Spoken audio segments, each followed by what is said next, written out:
자, 이제 오늘 드디어 성화 마지막 시간이 되었습니다.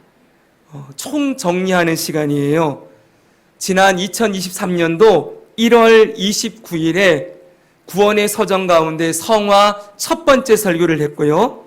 이제 장장 한 7개월간의 시간을 거쳐서 오늘 성화 24번째 시간으로 오늘 성화에 대한 설교를 마무리하려고 합니다. 그동안 전했던 것을 다 말씀드릴 수는 없고요. 그러나 오늘 마지막으로 꼭 기억해야 될 중요한 부분들만 뽑아서 여러분과 함께 나누고자 합니다. 먼저 우리 구원의 서정 도표를 한번 볼까요? 한번 보겠습니다. 우리 처음부터 한번 해볼까요? 시작. 죄인, 소명, 중생, 회심, 믿음, 칭의, 양자됨. 자, 여기까지를 우리는 뭐라 부른다고 했어요? 구원받았다라고 한다고 했어요. 따라해 봅시다. 구원받았다. 이미 얻은 구원이에요. 하나님의 자녀가 된 것까지 우리가 예수 그리스도를 믿는 순간 성령께서 우리에게 구원을 적용시키셔서 하나님의 자녀가 되는 그때까지 이 구원을 완전히 이루세요. 그래서 구원받았다라고 얘기하는 거예요. 그런데 이걸로 끝난 게 아니지요. 현재 이루어지고 있는 구원도 있습니다. 그것은 뭡니까? 성화와 견인이에요. 성화와 견인 보여주십시오. 계속. 성화와 견인은 지금 현재 이루어지고 있는 구원이라고 했습니다. 그리고 마지막 영화. 이 영화는 앞으로 이루어질 구원. 이 영화는 우리가 죽을 때 완전하게 100% 깨끗하게 되어서 천국에 들어가는 그 순간 우리는 영화롭게 변화될 거고요. 예수님이 다시 이 땅에 오시는 그날 우리는 육신이 부활하여 영화롭게 변하여 새하늘과 새 땅에서 영원히 살게 될 것이라고 성경에 약속해 놓았습니다. 바로 그 영화의 구원에까지 이르게 되는 것이지요. 그런데 지금 우리는 어디에 있습니까? 어디에 있냐면 성화에 있어요. 현재 이루어지고 있는 구원에 우리는 딱 머물러 있는 거예요. 그러면 맨 먼저 우리가 생각해야 될 주제가 있어요. 그것은 왜 우리가 구원을 받아야 하는가? 왜 우리에게 성화의 구원이 필요한가? 라는 것을 첫 번째로 생각해 봐야 돼요. 여러분, 우리는 이미 구원 받았는데 왜 또 구원을 받아야 될까요? 다 설명해 드렸죠? 알고 계시죠? 앞에서 구원받았다라는 건 하나님의 자녀가 되었다라는 거라 그랬잖아요. 그럼 이미 하나님의 백성이 되었지요? 그것으로 천국은 들어갑니다. 할렐루야. 따라합시다. 예수님께서 나의 과거, 현재, 미래의 죄를 다 용서해 주시고 영생을 주셨다. 할렐루야. 아멘. 잊으면 안 돼요. 이미 우리는 영생을 받았어요. 하나님의 자녀로서 영생을 얻었기 때문에 우리는 이 땅에서 영생을 누릴 뿐만 아니라 천국에 당연히 들어가게 되어 있어요. 그런데 지금 말하는 이 구원, 성화의 구원은 여기서 말하는 영생의 구원이 아니에요. 이 구원은 왜 필요한가 했더니 하나님의 자녀로서 받는 구원이라는 거예요. 왜 우리에게 성화가 필요한가? 딱 한마디로 정리하면은 우리가 하나님의 자녀이기 때문에 이거예요.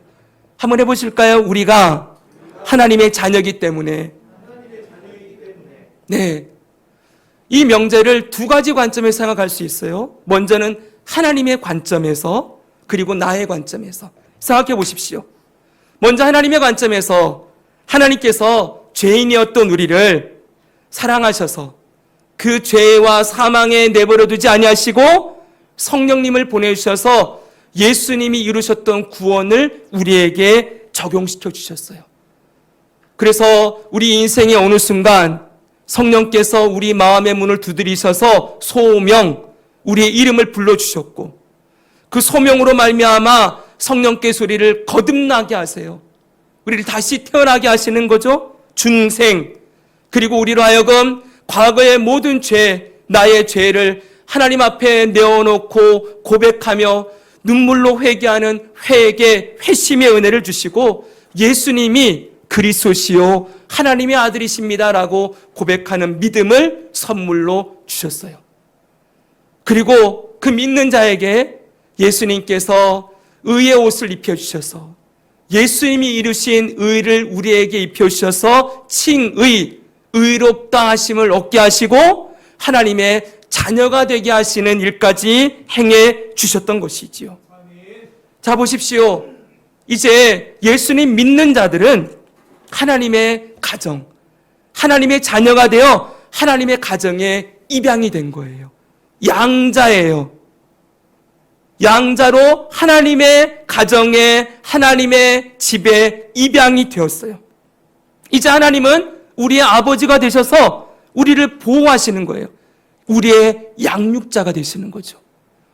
그럼 여러분, 하나님이 아버지가 되셔서 무슨 일을 하시겠습니까? 죄인을 구원해서 거듭나게 하시고 새로운 생명으로 탄생시키고 양자로 입양을 해서 하나님이 그때부터 뭔 일을 하시겠어요? 길러야지요. 이번에 선우가 태어났는데 우리 최종성 집사님이 전화드렸더니 며칠 동안 멘붕이 오셨대요. 부부가. 이제 산후조리원에서 아이를 데려왔는데 이 아이가 울 때 왜 우는지 이것도 모르겠고 막 여러 가지 정말 고생을 하면서 아이를 길러내고 있는데 그래도 좋아하시더라고요. 네, 막 기뻐하세요. 여러분, 우리 그 과정 알지요? 아이를 길러본 부모들은 이 아이가 태어난 그 순간부터 이 아이가 혼자 스스로 설 때까지 부모의 손길이 필요하지 않은 곳이 없어요. 그렇죠? 네. 그 아이를 그렇게 길러내는 일을 만약 부모가 제대로 책임을 지지 않고 방치한다. 그럼 요즘은 아동학대죄예요. 하나님도 마찬가지지요. 하나님이 생명을 다시 거듭나게 해서 새 생명을 주시고 새로운 생명으로 우리를 구원하시고 탄생시켜 놓았어요. 새로운 피조물로 만들어 놓았어요. 그럼 그 다음에 내가 구원해 놓았으니 네 마음대로 살아라. 네가 이제 네 마음대로 한번 커봐라. 네 힘으로 일어서라. 그러시면 아동학대죄지요. 정말 불경스러운 표현이겠지만. 근데 하나님이 그렇게 안 하신다는 거예요.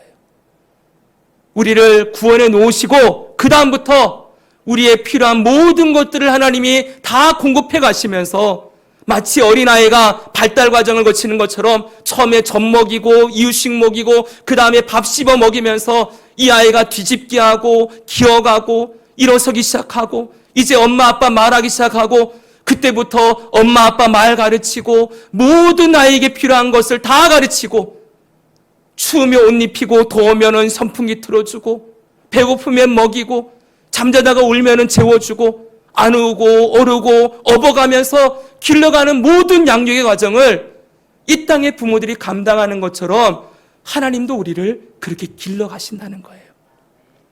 이 길러가시는 과정을 뭐라 부른다고요? 성화의 구원이라고 부른다고요. 우리가 스스로 설 수 없잖아요. 이제 세상에 살다가 하나님의 나라에 이제 들어왔는데 우리가 뭘 할 수 있겠어요? 아무것도 하지 못하는 우리들을 위하여서 하나님이 하나하나 다 가르쳐 주시고 필요한 거 다 채워가시면서 내가 네 아빠다. 내가 너의 보호자다. 내가 내 생명의 주인이다. 이제는 너는 내 안에서 살아가는 자다. 잊지 마라. 라고 하시면서 끊임없이 하나님을 의지하는 믿음 안에 건강한 믿음의 사람으로 스스로 설 수 있을 때까지 길러주시는 그 양육을 하나님이 하신다는 거예요. 이게 구원이라는 거예요. 여러분, 지금도 우리는 구원 받아야 되죠? 그렇죠, 여러분? 구원의 뜻이 뭐라 그랬어요? 구원 그러면 사람들은 자꾸 천국 가는 것만 생각해요. 구원의 뜻이 뭐라고요? 건지다, 구출하다, 구해내다. 우리 아플 때 우리 구원 받아야 되지요. 맞죠, 여러분? 네. 우리 힘들고 어려울 때 구원 받아야 되지요. 우리가 남에게 상처받아서 마음 아파할 때도 하나님이 우리를 구원해 주셔야 돼요. 살아가는 모든 삶에 하나님의 구원의 손길, 그 손길이 우리에게 임하고 있는 거예요. 그래서 하나님의 관점에서는 하나님의 자녀들을 반드시 구원, 성화의 구원으로 이끌어 가셔야 하는 것이지요. 그럼 우리의 관점에서 생각해 봅시다. 우리 편에서 볼 때 성화의 구원 어떻습니까? 이제 우리가 하나님의 자녀가 되었어요. 그러면 이제 하나님의 자녀로서 내가 무엇을 해야 할 것인지, 어떻게 살아야 될 것인지, 하면 되는 것은 무엇이고 하지 말아야 되는 것은 무엇인지, 무엇이 옳은 것인지, 무엇이 그른 것인지 다 배우고 익혀야 되겠지요. 그렇죠, 여러분? 네. 죄의 나라, 세상의 나라에 살다가 이제 예수님 믿고 하나님의 나라로 들어왔어요. 이 나라의 법을 배워야 되고, 이 나라의 질서를 배워야 되고, 이 나라에서 왕이 무엇을 원하시는지를 배워서 그대로 익히고 연습하고 훈련하고 해서 그 나라의 백성으로 하나님의 자녀로 바르게 자라가야 될 책임이 우리 각자에게도 있는 거예요. 그렇기 때문에 여러분, 우리 편에서도 하나님의 자녀로서 성장하고 자라나야 되는 그 과정이 필요하다라는 관점에서 우리 편에서도 성화가 반드시 필요하다는 것입니다. 분명한 것은 구원받은 것으로, 예수님 믿은 것으로 끝나지 않았다는 거예요. 많은 교회에서 여기까지만 얘기해요. 예수 믿고 구원받았다. 당신은 하나님의 자녀가 되었다. 이제 천국 간다. 그런데 하나님의 자녀가 된 다음에 천국 갈 때까지 이 땅에 살아야 될 시간이 있잖아요. 이 세상은 어떻게 살아갑니까? 물으면 거기에 대해서 대답을 안 해줘요. 어떻게 살아야 될 것인지. 성경은 분명하게 이 기간 동안 하나님의 자녀가 되어서 저 죽어서 천국 가는 그 시간까지, 예수님이 오시려서 부활하시는 그 시간까지 하나님이 우리를 길러주신다. 하나님이 우리를 보호하시고 끝까지 구원하셔서 천국으로 인도하시는 분이시다라고 성경은 약속해 주고 있어요. 이 약속이 바로 성화의 구원이라는 거예요. 그런데 여러분, 우리가 이 땅을 그렇게 살아갈 때 하나님의 인도하심 가운데, 그리고 우리가 하나님의 법을 배워가며 자녀로서 자라갈 때 방해하는 것이 있어요. 가장 큰 변화를 막는, 이 성화의 구원을 막는 가장 큰 문제가 있다는 것을 잊으면 안 돼요. 무슨 문제가 있습니까? 바로 죄의 문제가 있다는 거예요.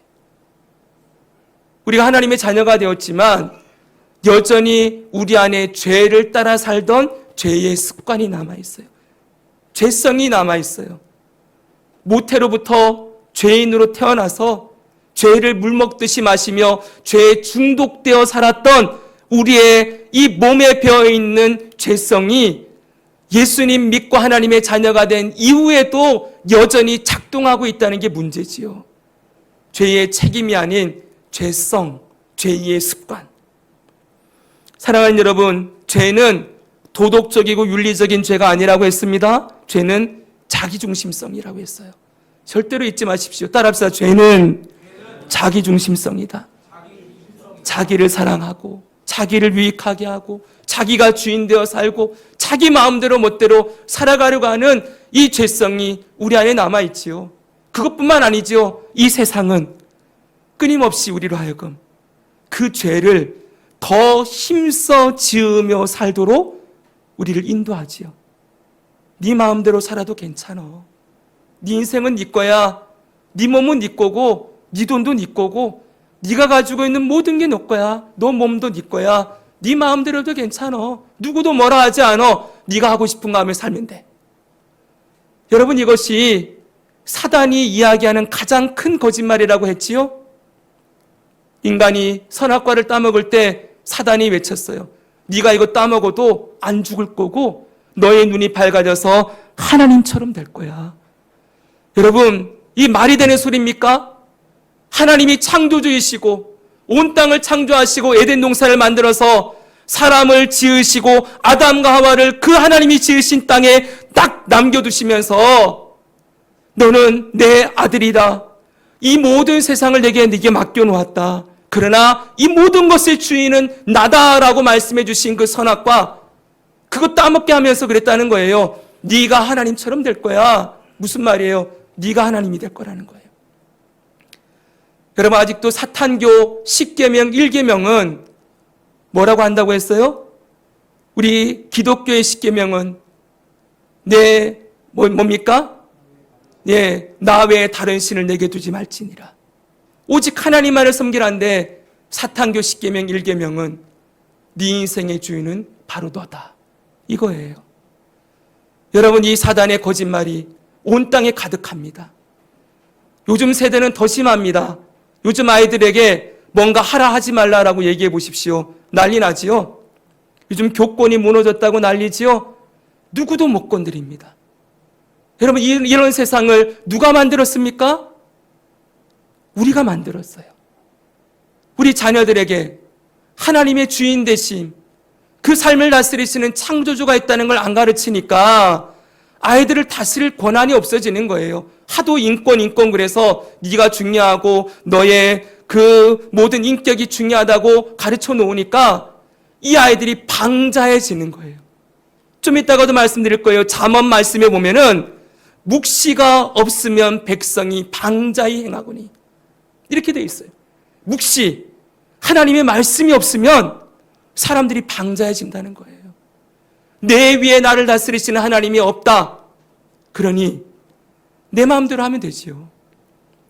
사랑하는 여러분, 이렇게 자기 만족과 자기 사랑과 자기 쾌락과 자기 유익을 마음껏 누리면서 살아가도록 부추기는 이 세상 속에 이 땅에 저와 여러분도 놓여 있는 거예요.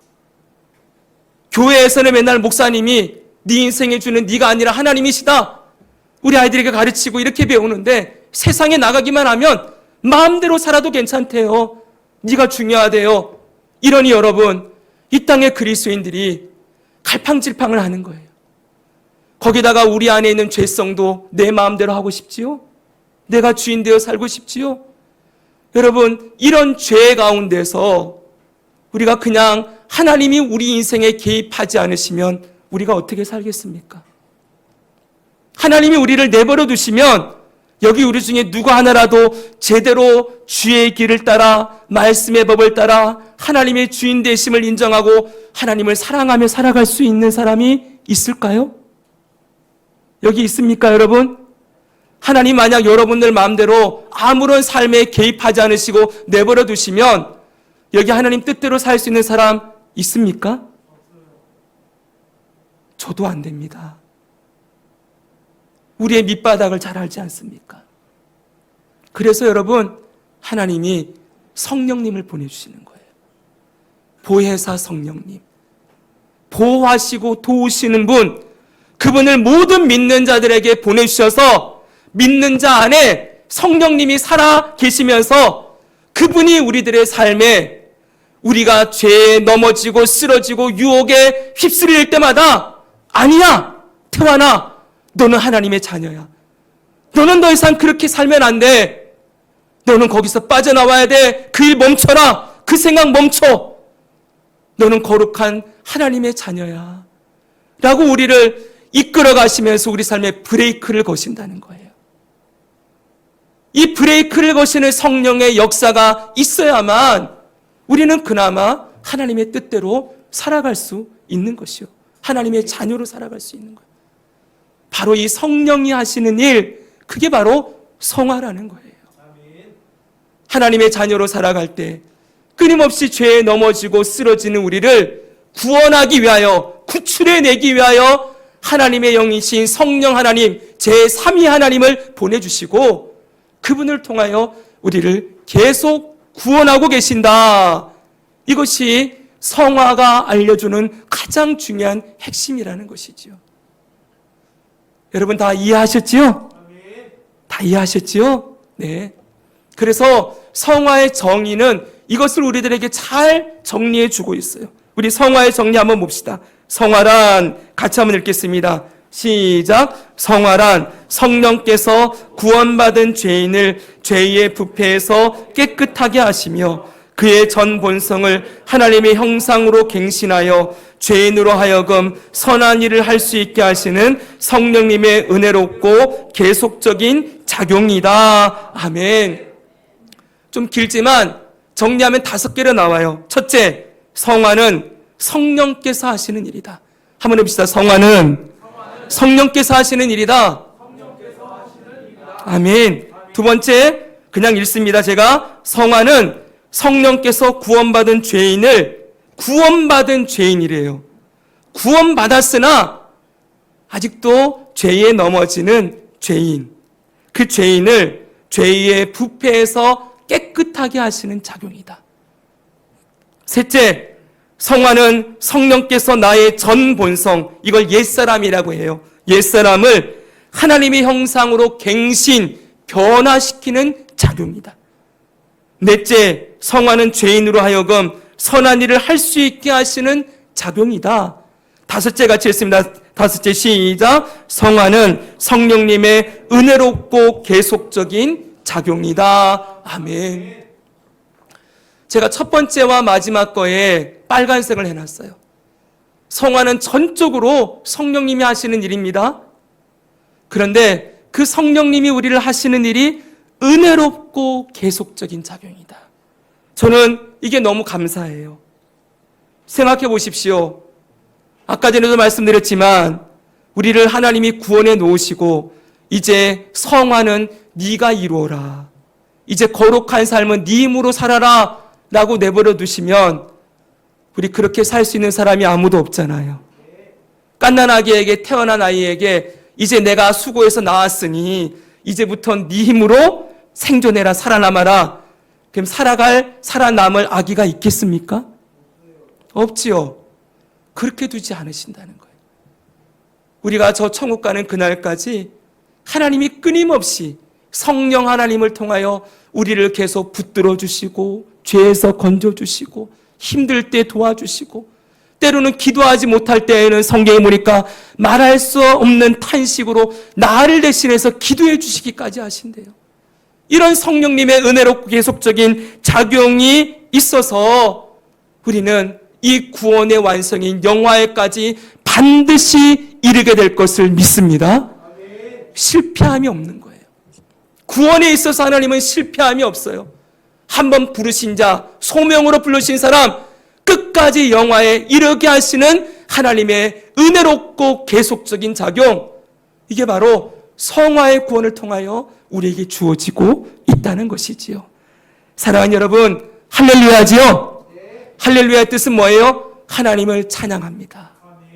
우리 하나님 찬양합시다. 한번 해봅시다. 할렐루야. 아멘. 우리는 끝까지 영화에 이르게 될 것입니다. 하나님이 실패함 없이 우리를 끝까지 구원하실 거예요. 자, 그럼 여러분 두 번째로, 그럼에도 불구하고 두 번째 명제가 있습니다. 성화에는 우리의 반응과 결단, 협력이 필요하다는 겁니다. 목사님 앞에서 성령님이 다 하신다며요. 성령님의 주권적인 사역이라면서 우리가 뭘 해야 된다는 말입니까? 이렇게 물을 수 있어요. 그런데 이전에 제가 설교에서 늪에 빠진 사람에 대한 비유를 말씀드렸거든요. 한번 생각해 보십시오. 한 사람이 늪에 빠져서 막 허우적대고 빠져내려가고 있습니다. 그런데 밖에서 누군가가 늪에 빠지지 않은 사람이 로프를 던져줬어요. 자, 이 로프가 던져졌습니다. 그럼 늪에 빠진 사람 뭐 해야 되겠습니까? 그 줄을 잡아야죠. 그쵸? 이 줄이 나에게 와서 휘감아서 나를 붙들어가지고 꽁꽁 묶어서 끄집어낼 때까지 나는 가만히 알아서 건져주겠지. 이러고 있으면 됩니까? 안 됩니까? 안 되지요. 분명히 내가 이 줄을 잡아도 내 힘으로는 빠져나올 수 없어요. 그래 안 그래요? 저기서 꺼내줘야 내가 빠져나갈 수 있는 거지요. 성령님이 우리를 구해주셔야 구원받는 거예요. 구해주시는 일은 성령님이 하시는 일이지만 내 편에서 성령께서 우리 삶의 죄를 멈추게 하실 때 너 그만해 그러는데 난 가만히 있는 거예요. 뭐 그만하고 말고 그만하게 해주세요. 그럼 됩니까? 안 됩니까? 성령께서 우리 삶에 브레이크를 거실 때 너 멈춰라 라고 할 때 반응을 해야 되겠지요. 네, 주님, 여기서 멈추고 싶습니다. 근데 내 힘으로는 잘 안 돼요. 예수님 도와주세요. 그러면서 그 성령께서 일으키시는 변화에 내가 협력하고 반응하고 순종하며 그 성령의 손을 붙들고 가야 되는 거지요. 이런 의미에서 성화에는 우리의 협력, 반응, 그리고 순종이 필요하다는 거예요. 다시 말씀드려요. 내가 순종한다고 해서 내가 나를 건질 수 없어요. 건지시는 분은 성령 하나님이세요. 그러나 내가 순종하고 결단하고 그 성령께서 일으키시는 변화에 내가 동의하고 거기에 내 마음과 삶을 들여서 그렇게 변화의 삶으로 나아가기를 애쓰는 것, 그건 누구 편에서 일어나야 될 일이에요?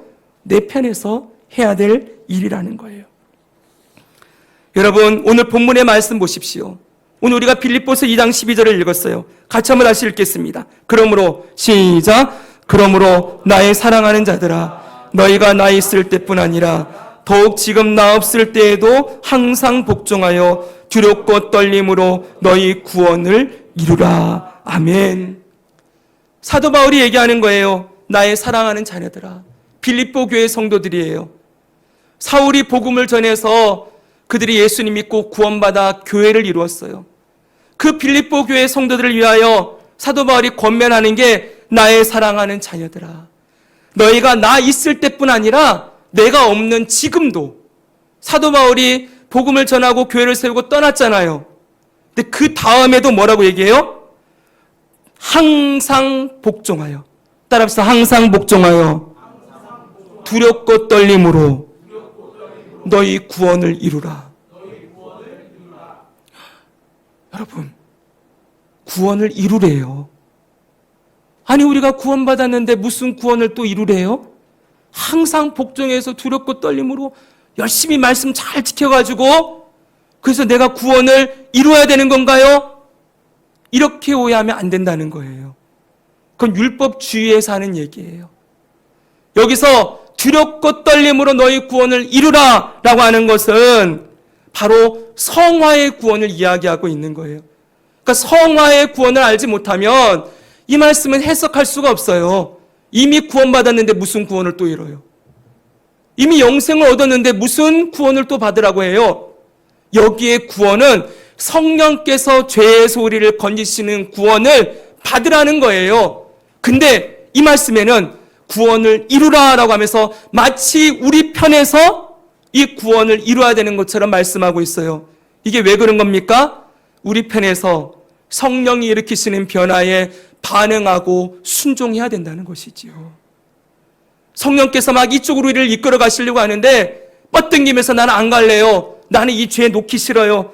하나님, 이것만은 내가 붙들고 살고 싶어요. 왜 이것까지 빼앗아 가려고 그러세요? 내가 얼마나 이거 좋아하는데요. 이러면서 계속 붙들고 있으면 안 된다는 거예요. 이끌어 가실 때, 네, 주님 끊기 원합니다. 결단하겠습니다.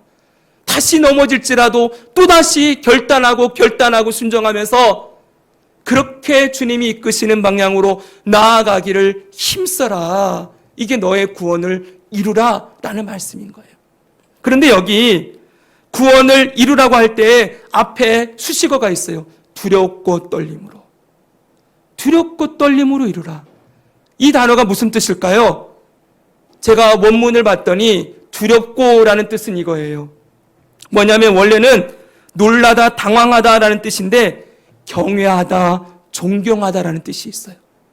떨리다라는 말은 그것도 마찬가지예요. 어떤 사람이나 사물 앞에서 전율 있지요. 전율하는 두려움이나 떨리는 경외심을 가지고 서 있는 상태, 이거예요. 한마디로 두렵고 떨림으로는 하나님을 경외함으로, 하나님을 두려워함으로 구원을 이루라는 거예요. 여러분, 성화의 구원에서 우리가 성화의 구원을 이루어갈 때, 성령께서 우리를 이끌어 가실 때 우리에게 필요한 태도가 있다는 거예요.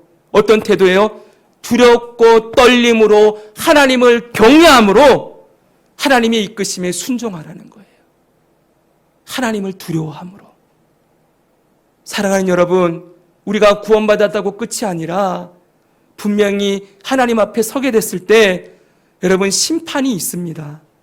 심판이 없는 게 아니라 심판대 앞에 우리가 서지만 그때 예수님의 십자가 보혈의 공로로 그 심판을 통과하는 것이지 심판이 면제되는 게 아니에요. 모든 사람이 하나님의 심판대 앞에 큰 자나 작은 자나 다 서게 돼 있어요. 사랑하는 여러분, 하나님 앞에 설 때를 생각하면 두렵지 않습니까? 사랑하는 여러분, 나는 구원받았으니 괜찮아. 어차피 예수님이 나를 구원하였으니 나 하나님의 자녀니까 어떻게 살아도 난 구원받아. 이건 말도 안 되는 소리예요. 그 삶에 하나님을 경외함이 보이지 않지요. 하나님을 향한 두렵고 떨림이 없지요. 그런 사람이 어떻게 하나님을 믿는다라고 말할 수가 있겠습니까? 성령님이 정말 그 안에 계시다면 하나님을 향한 두려움이 있어요. 어떤 분들은 평생 예수님 믿어도 내가 이 죄인의 모습으로 어떻게 하나님 앞에 설까? 이러면서 자기 죄에 대한 두렵고 떨림이 그 가슴 속에 살아있는 거예요. 성 어거스틴이라고 제가 여러 번 말씀드렸지요. 이 기독교 역사 중에서 가장 위대한 신학자요, 가장 위대한 믿음의 선배라고 할 수 있는 성 어거스틴도 그렇게 평생 예수님 믿고 살았는데 죽을 때 그랬다는 거예요. 예수님, 죄인을 부르실 때 내 이름을 빼지 마시고 제 이름 꼭 불러주세요. 이 땅에 죄인을 불러 구원하시는 그때 내 이름도 꼭 불러주십시오. 주님, 내가 주님 앞에 설 것이 두렵습니다. 그러면서 마지막 죽음을 맞이했다는 거예요. 구원의 확신이 없어서 그렇습니까? 예수님이 나를 구원하셨다는 것을 믿지 못해서 그렇습니까? 아니에요. 그 안에 정말 예수님이 살아계시니까 살아계시는 하나님 앞에서 내 죄된 모습이 더 생생하게 보이는 거예요. 구원받았다고 하는데도 여전히 넘어지고 쓰러지는 이 나의 약함이 보이니까 예수님의 십자가밖에 붙들 게 없지요. 예수님, 불쌍히 여겨주세요. 나를 구원해 주십시오. 두렵고 떨림으로 하나님 앞에 서는 삶이 있다는 거예요. 사랑하는 여러분, 하나님이 두려우십니까? 하나님을 경외하십니까? 여러분의 삶에, 우리의 삶에 일거수일투족을 다 보고하고 계시는 그 하나님 앞에 우리가 서 있습니까? 우리가 왜 그 하나님을 경외함을 잃어버리고 있을까요? 문제는 하나예요. 제가 설교 원고에 있는 그대로 지금 전하는 겁니다. 마음대로 나오는 대로가 아니에요. 하나님 앞에 서는 시간이 없기 때문에 그래요. 하나님 앞에 서야 하나님 앞에 두렵고 떨림으로 경외함으로 나아가지요. 그냥 하나님 앞에 일주일 동안 한 번도 안 서고 그냥 매일 내 마음대로 내가 원하는 대로 살다가 주일날 한 번 나와서 예배드리는 자에게 매일매일의 삶에서 하나님을 두렵고 떨림으로 경외하며 구원을 이루어가는 삶이 잘 안 일어나겠지요, 여러분. 사랑하는 여러분, 바로 하나님 앞에 매일매일 서는 시간이 필요한 거예요. 그게 두렵고 떨림으로 우리의 구원을 이루어가는 성화의 방편이에요. 설교에 했었습니다. 하나님의 백성들 보십시오. 말씀과 기도로 거룩하여짐이라. 같이 했습니다. 시작. 하나님의 말씀과 기도로 거룩하여짐이라. 아멘. 하나님의 말씀과 기도, 이 뭐예요? 하나님 말씀 읽고 듣는 시간이 하나님 앞에 서는 시간이잖아요. 기도하는 시간, 하나님 앞에 서 있는 시간이지요. 하나님 만나는 시간이지요. 이 말씀과 기도를 통하여 날마다 하나님 앞에 서 있어야 하나님을 경외함이 살아있는 거지요. 여러분, 여러분의 일주일을 돌아보십시오. 하나님을 얼마나 생각했습니까? 하나님 앞에 내가 이렇게 살아서는 안 되는데 라고 하며 여러분의 삶을 브레이크를 걸고 성령께서 말씀하심에 순종했던 적이 몇 번이 있었습니까? 그냥 일주일 동안 정말 죄송합니다. 여러분 바쁘게 사셨지요. 늘 말씀드린다. 목사인 저보다 여러분이 훨씬 더 치열하게 사셨어요. 매일매일 세상에서 이 세상 가운데서 여러분 일선에 서서 저는 어떻게 보면 뒤에 지휘가 아니면 여러분은 병사가 되어 전선의 맨 최전선에 나가서 매일매일 싸움을 감당하는 그런 싸움 사셨는 거 제가 너무 잘 알아요. 여러분 책망하기 위함이 아닙니다. 그런데 여러분들이 더 앞에 나가는 만큼 어쩌면 목사보다 여러분들이 더 기도해야 되는 거예요. 목사보다 여러분들이 더 말씀 앞에 서야 되는 거예요. 그렇지 않습니까, 여러분? 매일매일의 삶에 다가오는 영적인 전쟁, 사단의 시험, 우리 안에 있는 죄성, 세상의 유혹과 시험에서 무엇으로 여러분은 이기면서 살아가시겠습니까? 그렇게 일주일 그냥 살아가다가 패배하고 주일날 와서 잘못했습니다, 예수님. 그래도 하나님 너무 기뻐하세요. 그래, 고생했다. 너무 사랑하는 내 자녀들아. 그러겠지만 여러분 하나님이 우리 아버지시잖아요. 언제까지 맨날 지고 지는 모습만 보고 싶어 하겠습니까? 여러분의 자녀가 세상에 나가 사는데 맨날 남에게 얻어맞고 오는 거예요. 어떠시겠습니까? 부모로서 마음이 어떻겠어요? 내가 너에게 무기 줬잖니. 너에게 내가 말씀이라는 무기도 줬고 내가 기도할 때마다 내가 도운다고 약속한 약속의 말씀도 줬잖니. 네가 그거 가지고 좀 싸우며 이기며 그렇게 승리의 승전보를 일으키고 내게 와서 예수님 이번 주는 제가 이겼습니다. 말씀과 기도로 예수님과 동행하며 이런저런 유혹 가운데서 내가 승리했습니다라고 하는 그 승리의 고백을 우리 아버지 하나님이 얼마나 듣고 싶어 하실까요? 사랑하는 여러분, 하나님의 마음을 보십시오. 우리를 너무나도 사랑하시는 하나님이 여러분 안타까워하며 우리를 위해 예수님이 중보기도 하며 우리가 얼마나 승리하는 삶을 살아가기를 원하실까? 사랑하는 여러분, 말씀과 기도 앞에 서야 합니다.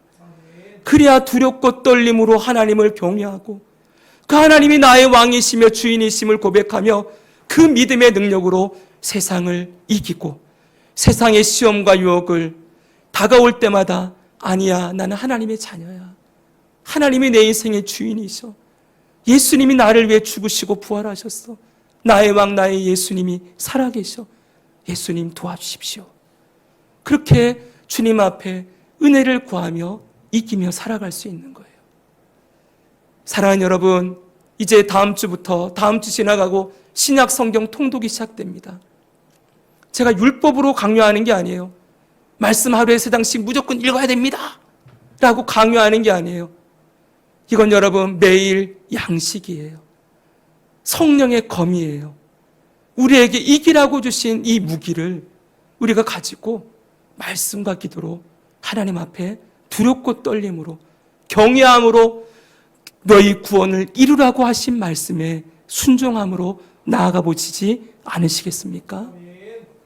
마지막으로 여러분 하나가 있습니다. 성화의 목표는 2가지라고 했습니다. 하나는 죄를 이기는 것이요, 또 하나는 하나님의 형상을 회복하는 것입니다. 따라합시다. 죄를 이기는 것, 하나님의 형상을 회복하는 것. 성령께서 우리 안에 일으키는 성화의 구원은 예수님을 닮아가게 한다는 거예요. 결국 예수님에게까지 자라나게 하고, 이것을 우리는 한마디로 말하면 변화의 열매가 맺혀지는 거예요. 우리는 주일학교 설교에서 성령께서 우리 안에 계시면 저런 아름다운 열매들이 맺힌다는 것 우리가 계속 배워왔어요. 근데 이걸 다 합치면 뭐가 됩니까? 결국 따라합시다. 하나님 사랑, 이웃 사랑, 사랑하는 사람으로 변화되는 거예요. 여러분, 이 사랑하는 사람으로 변화되는 이 변화는 절대로 혼자서는 이룰 수 없다고 했지요. 그래서 교회 공동체를 주셨다고 했어요. 이 교회 공동체 안에서 사랑하는 사람으로 성화되는 구원을 연습하고 훈련하고 있는 중이라는 것이지요. 절대로 잊지 마십시오. 고전 13장 보십시오.